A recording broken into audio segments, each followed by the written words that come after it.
V news के नाज़रीन को खुशामदीद। आज हमारे साथ उज़मा बुखारी हैं, सेक्रेटरी इंफॉर्मेशन पाकिस्तान मुस्लिम लीग नून पंजाब की हैं। बड़ी दबंग खातून है। इनसे पूछते हैं, आप असम्बली में भी बड़ा दबंग रोल अदा करती रही हैं, अब पंजाब के अंदर आपके पास एक रोल है, तो पाकिस्तान मुस्लिम लीग नून जो है वो क्या करने जा रही है और आप क्या इलेक्शन लड़ने जा रही हैं? किसी हल्के से इलेक्शन लड़ने जा रही हैं, रिजर्व सीट पे इलेक्शन लड़ेंगी? क्योंकि आपके बारे में मशहूर है कि आप बड़ी दबंग खातून हैं। बिस्मिल्लाहिर्रहमानिर्रहीम, बहुत शुक्रिया जी। मुझे नहीं समझ में आई कि दबंग खातून हो तो उससे इस बात का क्या लेना देना है कि हल्के की पॉलिटिक्स यकीनन एक ड्रीम होता है, मेरा भी है, लेकिन साथ बहुत सारे और हैंडीकैप्स भी होते हैं। पाकिस्तान के अंदर खातून उम्मीदवार जो है उसको जब तक वो इकोनॉमिकली स्टेबल ना हो, और आजकल इलेक्शन लड़ना कोई आसान काम नहीं है। एक मिडिल क्लास खातून हो, मेरे मियाँ इलेक्शन लड़ते हैं तो हमारे पास जितनी जमा पूंजी होती है हम उनके इलेक्शन में लगा देते हैं। सो ये पार्टी की उनका है, मतलब जो साइड ये पार्टी की जो है प्रोग्रेटिव है कि वो मुझे कहाँ प्लेस करना चाहते हैं। तो जहाँ पार्टी कहेगी, पहले भी पार्टी ने जहाँ खड़ा किया हम खड़े हो गए, तब भी जहाँ कहेंगे खड़े हो जाएंगे। अच्छा, दूसरा बाकी सियासतदान उनके बच्चे जो है सियासत में आए हुए हैं। हाँ। एहसन इकबाल के बेटे हैं, मरियम नवाज है, मुख्तलिफ आपकी पार्टी के अंदर लोग हैं। मरियम नवाज का कोई बच्चा सियासत? मरियम नवाज खुद है। अच्छा, हाँ, नवाज शरीफ की बेटी हैं। ओके। तो आपका कोई बच्चा आ रहा है सियासत के अंदर? देखो, पहले तो मैं नहीं समझती कि अगर डॉक्टर का बच्चा डॉक्टर हो सकता है तो एक सियासतदान का बच्चा सियासतदान क्यों नहीं हो सकता। और फिर देखे ना, आपके जो बच्चे हैं वो आप ही को रोल मॉडल बनाते हैं, लेकिन मेरी तरफ स्टोरी मुख्तलिफ है। मेरे बच्चे जो मेरे साथ होती है सोशल मीडिया पे, या जो तूफान बदतमीजी बरपा है इस सियासत के अंदर, खासतौर पे खातून के हवाले से, मेरे बच्चे बिल्कुल इंटरेस्टेड नहीं है पॉलिटिक्स में।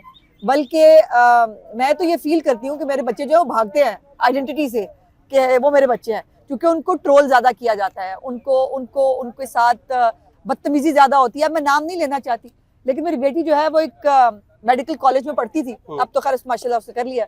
उसकी टीचर बाकायदा उसको जो है वो सामने खड़ा करके, जब इमरान खान अरेस्ट हुआ तो उसने कहा मेरा दिल चाहता है नून लीग के जितने घर हैं उनको आग लगा दूं। अब उसमें वहां पर उस क्लास में मेरी बच्ची के अलावा तो और कोई बच्ची एक्टिव पॉलिटिक्स में PMLN के लोगों में से नहीं थी। तो actually she was threatening my child, but ये सेक्रीफाइसेस फिर देने पड़ते हैं पाकिस्तान की इस पोलराइज सोसाइटी में। जो वो फितना फसाद जो है जहाँ ले गया है पाकिस्तान के अंदर, पॉलिटिक्स में होना, एक दूसरे के से मुखालिफ होना, ये कोई गाली थोड़ी है। मतलब इसको आप जिंदगी मौत का मसला नहीं बना सकते। अच्छा उज़मा, जो हमने अगर 14 मई के इलेक्शन का अनाउंसमेंट हुई थी, हाँ। तो वहाँ पे मजमा लग गया था, टिकटों के लिए लोगों ने कैंप लगा दिए थे। हाँ। तो यहाँ पे सूरत बड़ी मुख्तलिफ है। यहाँ पर कोई कारकुन आपके पास मौजूद नहीं है, यहाँ पर उस तरह की गहमा गहमी नहीं है जैसे वहाँ बिकती नहीं ना। यहाँ पे सुदागर नहीं ना बैठे हुए टेंटों के अंदर, जो साहब जो है वो तय करेंगे रेट क्या है, फलाने हल्के का रेट क्या है, फलाने हल्के का रेट क्या है। यहाँ पे तमाम उम्मीदवारों को जो है एक्सेस है लीडरशिप तक। तमाम उम्मीदवार अपनी लीडरशिप के सामने जा रहे हैं, जाकर अपने बारे में बता रहे हैं, अपनी वाबस्तगी के बारे में बता रहे हैं, और वो साबित करने की कोशिश कर रहे हैं कि उनको क्यों होना चाहिए उम्मीदवार। सो ये फर्क है। जो होते हैं ना प्लांटेड पार्टियां, जो 2 नंबर तरीकाकार से जिन्होंने टिकटें ली होती है, उनके वहाँ वह होता है। हम सिस्टमेटिक और एक डेमोक्रेटिक पार्टी है, हमारी पार्टी का एक तरीकाकार है, हम वो फॉलो करते हैं। नहीं, आप लोगों ने मना किया है कारकुनों को या लोगों को यहाँ पे कैंप लगाने से? या नहीं, कैंप लग ही नहीं सकता। एक तो देखिए ये रिहायशी इलाका है, हम कोई दहशतगर्द तंजीम नहीं है कि हम सड़कें रोक दें, जो इर्द गिर्द के लोग हैं वो रोए बैठ के, ऐसा नहीं है। बल्कि मैंने आपको याद होगा, मैंने आप सबसे भी रिक्वेस्ट की कि DSNGs भी ना खड़ी की जाए, बिकॉज जो इधर गिर्द के लोग हैं उनको तकलीफ होती है। सो इसलिए कैंप लगाने का कोई बात है, कैंप लगाने का कोई तुक ही नहीं है। वो कैंप वहां पर टिकटों के लिए नहीं लगे हुए थे, टिकटें भी उनका एक मोटिव था, लेकिन बेसिकली वो उस फितने को बचाने के लिए, पेट्रोल बम फेंकने के लिए, इमरान खान जो उनकी रेड लाइन थी उसको अरेस्ट होने से, जो अब रेड लाइन 4 महीने से ढुल रही है जेल के अंदर, उसको बचाने के लिए वो सारे जो है वो एक ह्यूमन शील्ड की तरह इस्तेमाल हो रहे थे। तो चांद रातें मनाते रहे हैं लड़कियां। मुझसे ना बात करो ये बात। चूड़ियां पहनती रही, ये मैं नहीं, मैं नहीं बताना चाहती, बात करना चाहती, छोड़ो आगे चलो। अच्छा ये बताएं कि अब इमरान खान तो जेल के अंदर है, और अब 2 चीजें जा रही है। दानियाल अजीज के हवाले से आपसे पूछना चाह रहा हूँ कि दानियाल अजीज का क्या मसला है, और दूसरा ये बता दें कि मरियम औरंगजेब के ऊपर वो बड़ी तनकीद कर रहे हैं, इसकी क्या वजह है? जब इंसान दुखी होता है ना, या जब उसको किसी खास तौर पर टिकटें जो है ना, वो हर सियासतदान का बहुत टची पॉइंट होता है शायद, उस वक्त जो है वो कुछ ना कुछ निकल जाती है बात, गुस्से में या किसी रिएक्शन में। और दानियाल साहब को इस तरह से पब्लिकली ये गुफ्तगू नहीं करनी चाहिए थी। जो भी बात थी वो घर के अंदर बात की जा सकती थी।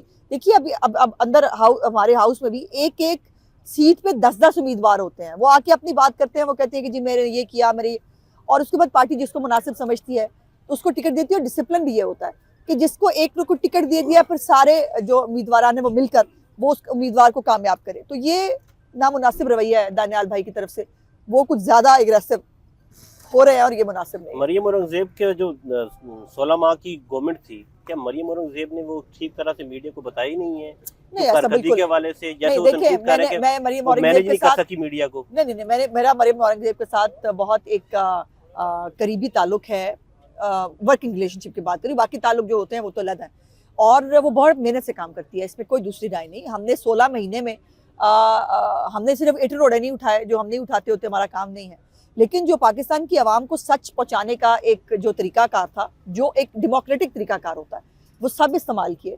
और उसने एक पूरी हमारी एक मीडिया की टीम है जिसको वो ऑन बोर्ड, उसमें दानियाल भाई भी शामिल है बाय द वे, और उसमें हम डिस्कशन भी करते थे जो इन्फ्लेशन है उसके ऊपर अब पैरामीटर्स क्या हैं, इसकी बेहतरी कैसे हो सकती है, उसके अंदर तमाम हमारी लीडरशिप जो है मौजूद होती थी और एक कंसेंसस के साथ हम आगे बढ़ते थे। तो ये नामुनासिब है। और 16 महीने की जो हुकूमत है उसके ऊपर महंगाई का उसके ऊपर लगाने की बजाय दानियाल भाई तो खुद अब तो बहुत सारे इंटरव्यूज में एक तरफ वो कहते भी है कि हाँ 16 महीने का जो है उसका वो रोल नहीं है, इमरान खान जो है उसकी IMF के प्रोग्राम ने और उसकी पॉलिसी ने पाकिस्तान को यहाँ तक पहुंचाया। दूसरी तरफ वो फिर निशाना भी तान लेते हैं, कहते हैं कि महंगाई के आवाम के पास जाएंगे ना लग पता जाएगा। हम जाएंगे वो भी जाएंगे हम भी जाएंगे तो पता चल जाएगा। ये तो घर बैठ के तो इस तरह लग पता जाएगा, पता नहीं किसको क्या पता लगेगा, ये तो फिर अब देखने की मरियम औरंगजेब को तनकीद हुई है वैसे कि 16 माह की कारकर्दगी? बिल्कुल नहीं, मरियम की कारकर्दगी बहुत बहुत अच्छी थी, बहुत बेहतर है। और 10 अरब के फंड दिए मरियम औरंगजेब ने मीडिया को। तो मीडिया को जो फंड बनते हैं, अच्छा मरियम औरंगजेब ने ये भी किया कि उसने कहा कि जो फंड्स आपको दिए जा रहे हैं उसको मशरूत किया जो मुलाजमीन है उनकी तनख्वाहों के साथ, उनके आपके जो मीडिया के लोग हैं उनकी हेल्थ इंश्योरेंस के हवाले से उसने बहुत बड़ा, उसने ये जो है पहली दफा उसने पॉलिसी दी है फिल्म के हवाले से भी। सो ये उसने बहुत अच्छे काम किया है, इसलिए खामखा तनकीद बराए तनकीद कर देना मुनासिब नहीं है। अच्छा 2024 को इलेक्शन हो रहे हैं, आपको लग रहा है इलेक्शन हो रहे हैं? बिल्कुल हो रहे हैं, क्यों नहीं? नहीं, मैं बिल्कुल कोई कॉन्स्पिरेसी थ्योरी बाय नहीं करना चाहती और मैं ये सोचना भी नहीं चाहती। जब मेरे मुल्क का चीफ जस्टिस ऑफ पाकिस्तान तमाम स्टेक होल्डर्स के साइन के साथ पूरे कौम को एतमाद में लेकर यकीन दिला चुका है कि इलेक्शन होने जा रहे हैं, तो मैं कैसे मानूं कि इलेक्शन नहीं होने जा रहे? और क्यों नहीं होंगे इलेक्शन? पाकिस्तान के मसाइल का हल इलेक्शंस के अलावा और कोई नहीं है। देखिए ना, महंगाई की बात है, बेरोजगारी की बात है, बैरूनी सरमायाकारी, हर बंदा देख रहा है और इंतजार कर रहा है कि पाकिस्तान में नई हुकूमत आए तो वो उससे बात करे। सो इसलिए मैं नहीं समझती कि ये जो विस्पर किया जा रहा है, मौलाना फजल रहमान क्यों कह रहे हैं? देखिए मौलाना साहब की एक दो बातें दुरुस्त हैं किसी हद तक, कि जाहिर है मौसम सख्त होगा, इसमें कोई दूसरी राय नहीं। जनवरी के अंदर मौसम सख्त होता है कुछ इलाकों के अंदर, उसका कोई तरीकाकार देखा जा सकता है, इलेक्शन कमीशन से बात की जा सकती है, लेकिन पूरे मुल्क में इंतखाबात मुलतवी कर दीजिए, मैं नहीं समझती। 17 एप्लीकेशन इलेक्शन कमीशन में जमा हुई है इलेक्शन मुलतवी करवाने का, 1700 हो जाएंगी। लेकिन पाकिस्तान का जो इलेक्शन है वो तमाम सूबों में और कौमी असम्बली का एक साथ इलेक्शन होना ये तय है और इंशाल्लाह ताला इसको टाइम पे होना चाहिए। अच्छा ये बताएं कि पंजाब के अंदर एक बड़ी लड़ाई है 2013 की जोड़ी के हवाले से, कहा जा रहा है कि नून लीग ये चाहती है कि पंजाब में शहबाज शरीफ आए और वफाक में नवाज शरीफ है। क्या पार्टी भी यही सोच रही है या आप लोगों की ये राय है? नहीं, मेरे तक तो अभी तक ये राय नहीं पहुंची, लेकिन इसमें कोई दूसरी राय नहीं कि पंजाब में एक जो खासतौर पे बेड़ा गर्क बुजदार और परवेज लाई की शक्ल में पंजाब को हुआ है, उसके लिए कोई बहुत एक कॉम्पिटेंट और एक बहुत समझदार वजीर आला की जरूरत होगी। यकीनन वजीर आजम नवाज शरीफ साहब होंगे, इसमें इंशाल्लाह ताला कोई दूसरी राय नहीं है, लेकिन पंजाब को संभालने के लिए भी एक किसी बड़ी शख्सियत की जरूरत पड़ेगी। अब वो पार्टी किसको नॉमिनेट करती है ये उनका प्रोग्रेटिव है। राय क्या है, किसको होना चाहिए? मैं अपनी राय रिजर्व रखती हूँ अभी फिलहाल। मरियम नवाज चीफ मिनिस्टर पंजाब बन सकती हैं? क्यों नहीं बन सकती, बनना चाहिए उनको। आप चाहती हैं कि वो मरियम नवाज? देखिए एक तो देखिए मैं दोनों, मैं हर एक के लिए चाहती हूँ, मैं समझती हूँ कि खातून है ना, मैं इस वजह से जरा बिल्कुल इसीलिए पहली खातून, एक तो हिस्ट्री बनेगी पहली खातून वजीर आला। दूसरा ये है कि उनकी अगर फैमिली हिस्ट्री भी देखी जाए तो शहबाज साहब हो या मियां नवाज शरीफ साहब हो, उन्होंने अभी अपनी सियासत का आगाज जो है वो पंजाब के वजीर आला के तौर पे किया था। तो ये पार्टी की मतलब वो है इंडिकेशन तो आपकी यही लग रही है जैसे आपने मेरी राय है कि मरियम नवाज चीफ मिनिस्टर पंजाब होनी चाहिए। अच्छा ये बताए कि लेवल प्लेइंग फील्ड के हवाले से पीपल्स पार्टी जो है वो बड़ी तनकीद भी कर रही है, आप क्या समझिए कि लेवल प्लेइंग फील्ड क्या सिर्फ पीटीआई को नहीं मिली या पीपल्स पार्टी को भी नहीं मिल रही? पीपल्स पार्टी को तो उम्मीदवार नहीं मिल रहे, लेवल प्लेइंग फील्ड उनको, मतलब मैं क्या ही अब लेवल प्लेइंग फील्ड को उम्मीदवारों की शक्ल में तो है नहीं, मैं जाके उनको तोहफतन पेश कर दूं कि ये एक उम्मीदवार हमने रख लिया, अपने 10 उम्मीदवारों में से एक आप ले ले, ये मैं कर नहीं सकती। और उनको जो है लेवल प्लेइंग ग्राउंड ढूंढने के बजाय ना, उनको अपने लिए उम्मीदवार ढूंढने चाहिए। उस्मा बुखारी ने बड़ी कुर्बानियां दी, पिछले 5 साल आप अदालतों में कभी नैब के बाहर कभी यहाँ पर मीडिया के साथ भी इंटरेक्शन करती रही, तो इस वक्त इस दफ़ा जो गवर्नमेंट बनेगी आपका उसमें क्या रोल होगा? आप as a information minister Punjab की आ रही हैं, ये क्या आएंगी? मुझे वाकई मैं अच्छा लोग मतलब वो कहते हैं ना कि मैंने नहीं सोचा या वो मैं लिटरली मैं एक दरवेश बंदा हूँ और मैं इस बात पे बहुत बिलीव करती हूँ कि इज्जत जिल्लत अल्लाह पाक ने अपने हाथ में रखी है और तमाम फैसले उसने करने हैं।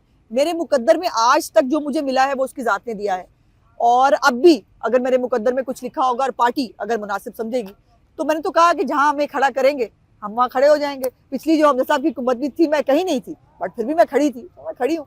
पिछली दफा सबको वजीर बना दिया था, आपका नाम नहीं 4-5 बने थे, बाकी बेचारों की बारी एक दिन के नहीं, लिए बाकी बेचारों की बारी नहीं आई। और मतलब जो के साइड देखिए, वजीर बनना जरूरी नहीं है, बात यह है कि आप अपने हर रोल के अंदर उस पर कॉन्ट्रीब्यूट कर सकें। और मैंने हमेशा कोशिश की है कि जो अल्लाह पाक ने थोड़ी बहुत मुझे सलाहियत अगर कोई दी है तो मैं उसमें पार्टी के लिए कुछ अच्छा कंट्रीब्यूट कर 2 महीने के जब हमजा शहबाज वजीर आला थे तो कैसी कारकर्दगी, पार्टी ने कोई क्रिटिसाइज किया कि 2 महीने के नहीं? बिल्कुल नहीं, उन्होंने बहुत मुश्किल वक्त में देखिए ना, डंडा चुका हुआ था एक तरफ अदालतों ने, दूसरी तरफ जो है वो मुकम्मल तौर पर साजिशें हो रही थी हमजा साहब की हुकूमत के खिलाफ। और अब तो वो उनके जो तर्जमान थे उस वक्त फयाजुल हसन चौहान साहब, वो भी बता चुके हैं कि बाजवा साहब भी दोनों पासे खेल रहे थे। तो हमजा साहब जो है उन्होंने तो कोशिश की, आपको याद है उन्होंने 300 यूनिट जो बिजली आप है। जनरल बाजवा का नाम ले रहे हैं, आपकी पार्टी नहीं लेती है? नहीं, सब लेते हैं, ऐसी कोई बात नहीं। जनरल बाजवा केड़ा मतलब होते शजरे ममनू है जिसका नाम नहीं ले सकते। उन्होंने 300 यूनिट बिजली भी फ्री करने की, उसको ये कोर्ट में गए, पीटीआई कोर्ट में गई और जाकर उसको जो है वो खत्म करा दिया। उन्होंने सब्सिडी अनाउंस की आटे के ऊपर, चीनी के ऊपर, चीजों के ऊपर। तो 2-2.5 महीने की हुकूमत में इतना काम नहीं हो सकता था जितना उन्होंने करने की कोशिश की। लेकिन जाहिर है 2-2.5 महीने बहुत थोड़ा स्पैन ऑफ टाइम होता है, उसके अंदर इम्पैक्ट क्रिएट करना मुश्किल काम है। लेकिन इंशाल्लाह ताला अल्लाह पाक अगर 5 साल का मौका देंगे तो पहले भी पंजाब के अंदर पीएमएलएन ने डिलीवर किया है, सर्व किया है लोगों को, और आज भी लोग जो है वो याद करते हैं मुस्लिम लीग नून का दौर, और इंशाल्लाह ताला 2024 से ऑनवर्ड भी लोग मुस्लिम लीग नून का दौर याद करेंगे। अच्छा, जनरल बाजवा की आपने बात की, जनरल बाजवा के हवाले से जो एहतसाब का जो मामला है, मियां साहब ने वो अल्लाह पर छोड़ दिया है। ऐसा बिल्कुल नहीं है। इमरान खान कह रहे हैं कि उन्हें अदालत में बुलाया जाए। आपने सोशल मीडिया की लाइन पढ़ ली है, लेकिन आपको ये याद होना चाहिए कि मियां नवाज शरीफ साहब जो है ना वो ले गए थे मुशर्रफ को आर्टिकल 6 में। इससे बड़ा काम पाकिस्तान की तारीख में किसी सियासतदान ने नहीं किया, और उसके बाद भुगतना पड़ा, भुगता ना हमने। लेकिन ये कहना और जेल च बैठ के मतलब मैं बुलाऊंगा तो बुलाना भाई, दे दरखास्त, मीडिया से क्यों खेल रहे हो? मीडिया गैलरी से खेलना ना, बयान देना, क्योंकि पता लग गया 5-6 वो आए हुए हैं साफी, उनके सामने उसने बयान दे दिया, बयान तो खत्म है ना, उसके ऊपर देना बयान नहीं, बुलवाओ जनरल बाजवा को, और वो जनरल बाजवा भी तुम्हारे कच्चे चट्टे आके खोले, पूरी कौम को पता चले किस तरह से तुम्हें इंस्टॉल किया गया था, तुम दोनों ने किस तरह मिलकर इस कौम का बेड़ा गर्क किया। सो ये जो है ना, मियां नवाज शरीफ साहब ने पाकिस्तान के अंदर जो जो काम किया, डेवलपमेंट की बात हो, पार्लियामेंट की सुप्रीमेसी की बात हो, वोट को इज्जत दो की बात हो, या जो एहतसाब की बात हो, जो काम उन्होंने किए हैं पाकिस्तान की तारीख में किसी वज़ीर आज़म ने नहीं किया। जनरल बाजवा का जनरल फैज का एहतसाब चाहते हैं नवाज शरीफ? बिल्कुल एहतसाब होना चाहिए, और लेकिन अभी फिलहाल हमें फायर फाइटिंग की जरूरत है। अभी देखो, मैं ये किताबी बात नहीं है, मैं जाके ना अभी यहाँ पे आम लोग जो खड़े हैं, जो आटा जो है वो महंगा खरीद रहे हैं, जिनको चीनी, जिनको सब्जी कोई 100 रुपए से कम नहीं मिलती, उनको मैं जाके कहूँ कि नहीं जी मैं तो जनरल बाजवा का और उनका एहतसाब करूंगी, वो कहेंगे बीबी साडा मसला भूख है, हमारा मसला गुर्बत है, हमारा मसला महंगाई है। और यही फर्क है मेरी लीडरशिप के अंदर कि वो कोई उनके जाती वो नहीं है, उनके कोई मतलब अपना मेरा कोई इंतकाम मैंने सेटल करना है, मैं छोड़ूंगा नहीं, मैं पकड़ लूंगा, मैं ये करूंगा। उनका ये है कि अल्लाह पाक अवाम की मदद से उनको वजीर आज़म बनाते हैं, तो आम आदमी की जो पहले प्रॉब्लम्स है, जो आम आदमी उनसे एक्सपेक्ट करता है, उनको पहले वो काम करने चाहिए। ये लीडर की निशानी होती है। जो लाडले का एक बना हुआ परसेप्शन बना हुआ है, ये दुरुस्त है कि नवाज शरीफ लाडला बनकर वाकई वो लाडले बन के कल जाएंगे जी इस्लामाबाद हाई कोर्ट में उस केस में अपने लिए इंसाफ मांगने, जिसमें अरशद मलिक जो है वो उसकी वीडियो मौजूद है कि उससे कैसे वो लिया गया था, और अरशद मलिक को निकाल भी दिया गया उस वीडियो के आने के बाद। लेकिन वो इतने लाडले हैं कि वो अब भी बजाय के अपनी पार्टी के लिए इलेक्शन कैंपेन चलाए, बजाय इसके कि वो अपनी जो है वो फोकस पाकिस्तान के लिए मसाइल को हल कैसे करना उस तरफ करे, वो जाके अभी अदालतों से उन सियासी इंतकाम पर मबनी जो है वो मुकदमात में इंसाफ मांगेंगे जो उनका हक है। तो ये अगर ये लाडला होना है तो भाई फिर मैं क्या ही कह सकती हूँ। नवाज शरीफ साहब आज शुजात साहब से मिलने गए हैं, हाँ। 15 साल बाद नवाज शरीफ साहब गए हैं, क्या उनके साथ कुछ सीट एडजस्टमेंट करने गए हैं या परवेज इलाही का हाल पूछने गए हैं? परवेज इलाही का हाल तो उनके घर वालों को पूछना चाहिए या उसके बेटे को पूछना चाहिए जो बाहर बैठ के पार्टी टाइम कर रहा है। उसके तो घर वाले उनको बेचारे का हाल नहीं पूछ रहे, हम तो खैर हाल पूछ लेने में कोई बुराई नहीं है वैसे। और मियां साहब की फैमिली जो है ना वो इस मॉरल एथिक्स की वो बहुत वो ख्याल रखती है।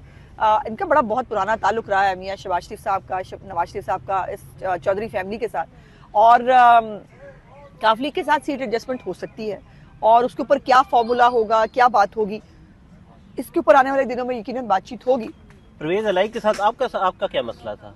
नहीं, मेरा कोई मसला नहीं, उसको मुझसे डर लगता था। वो बहुत मतलब वो पहले दिन ही आप देखे ना, अब अगर इमरान खान ने कहा है कि परवेज इलाही जो है वो पंजाब का सबसे बड़ा डाकू है, और जब हमारी असेंबली बनी ये 2018 वाली तो हमने डाकू डाकू कह दिया चूंकि इमरान खान ने बताया था कि वो डाकू हैं। अब उसके ऊपर वो मेरे से नाराज हो गए थे और उन्होंने जो है वो पूरी कोशिश की कि वो मेरी सियासत भी खत्म कर दे, वो मुझे भी नीस्तो नबूद कर दे। लेकिन अल्लाह पाक से मैं डर के कहती हूँ कि मैं आज भी अपनी जगह पे मौजूद हूँ, मैं आज भी जो है बहुत बेहतर हूँ। परवेज इलाही देखे कि वो जो फिरौन बना हुआ था आज उसके साथ क्या हो रहा है। अच्छा उस्मा, आखिरी सवाल, 9 मई वाले जो प्रेस कॉन्फ्रेंस कर रहे हैं वो उनका नहीं होनी चाहिए, उन्हें आजाद किया जा रहा है, उन्हें माफी मिल रही है, बाकी जो है जो माफी नहीं मांग रहे हैं उनके साथ ये नाराज सलूक किया जा रहा है। देखो जो पीएमएलएन इस पर कुछ स्टांस रखती है देखो कि ये क्या 9 मई के खास तौर पे वो लोग जो जलाओ घिराव में वाकई इन्वॉल्व हैं, जिन्होंने मौके पे भी मौजूद थे, जो कायदा बुलवाइयों को लेके गए वहां पर पूरा ये किया, उनको तो किसी सूरत ना कोई प्रेस कॉन्फ्रेंस की ऑफर दे रहा है और ना उनको मिलनी चाहिए। जिनको प्रेस कॉन्फ्रेंस के बाद नहीं, वो कह रहा है वो मेरी कुछ दिन पहले मेरा टॉक शो में उसके साथ वही उसने कहा कि वो शामिल तफ्तीश भी हो रहा है। लेकिन मेरी बात सुन लो, दूसरी बात ये है कि जो लोग बिल्कुल ही जो इमरान खान के कहने पे छुपे हुए हैं, जो अंडरग्राउंड है, इमरान खान ने खुद माफी नहीं मांगी आज तक कौन सी माफी मांगी है उसने एक्सेप्ट किया है कि अभी वो उल्टा कह रहा है कि आज ही 9 मई नवाज शरीफ ने कराई है। नवाज शरीफ जो है वो उसकी बहनें खड़ी थी कोर कमांडर हाउस के बाहर, नवाज शरीफ का भांजा जो है वो पैंट ले लेके घुमा रहा था, वर्दी ले लेके घुमा रहा था। तुम्हारा अपना जो बालका है तुम्हारा मुराद सईद, वो कह रहा था जगह बता दी है वहां चले जाएं। और ये इतना हसीन इत्तेफाक या फिल्मों में होता है या 9 मई को हुआ है कि 20 शहरों में तमाम जो इनके गुंडे हैं वो फौजी तंसीबात की तरफ गए। तो ये मजाक नहीं, पाकिस्तान की रियासत के साथ मजाक जो है ना वो नहीं चलता। तो ये जैसे प्रेस कॉन्फ्रेंस करवा रहे हैं, उस्मान डार की करवा दी, शेख रशीद उस्मान डार मौके पे मैंने तो नहीं देखा कि कहीं मौजूद हो, अगर वो होगा तो उसको नहीं छुट्टी मिलेगी, मैं बता रही हूँ, और मिलनी चाहिए भी नहीं। मैं देखो हमने इतना कुछ भुगता है ना, हमने ये सब नहीं किया, क्या हमारे लीडर गिरफ्तार नहीं हुए, क्या हमारे लीडर हाईजैकर नहीं बने, क्या हमारे लीडरों को मौत की चक्कियों में नहीं रखा गया। लेकिन हम सब एहतजाज भी करते थे अपने डोमेन के अंदर रह के। जिन्होंने ये इस तरह से आउट ऑफ द मतलब ग्राउंड जाके ये सब कुछ किया है उनको कतई तौर पर माफी नहीं बनना, फिर छुट्टी है, वरना फिर हर पॉलिटिकल पार्टी के लिए और हर पॉलिटिकल वर्कर के लिए छुट्टी है। फिर जिसका जो दिल चाहेगा ना वो अगले दिन में वही करेगा। नवाज शरीफ अपने दिल में इमरान खान के लिए कोई रायत रखते हैं कि ये उनके पास इतना टाइम ही नहीं है कि इमरान खान के बारे में सोचे, उनके पास और बड़े काम है सोचने के लिए। इमरान खान का मुस्तकबिल क्या है या अदालतों ने सोचना है या जिस रियासत के साथ उसने पंगा लिया है या उसने सोचना है। हमारा कप ऑफ टी नहीं है, हम उसके बारे में इतनी उसको अहमियत नहीं देते थे।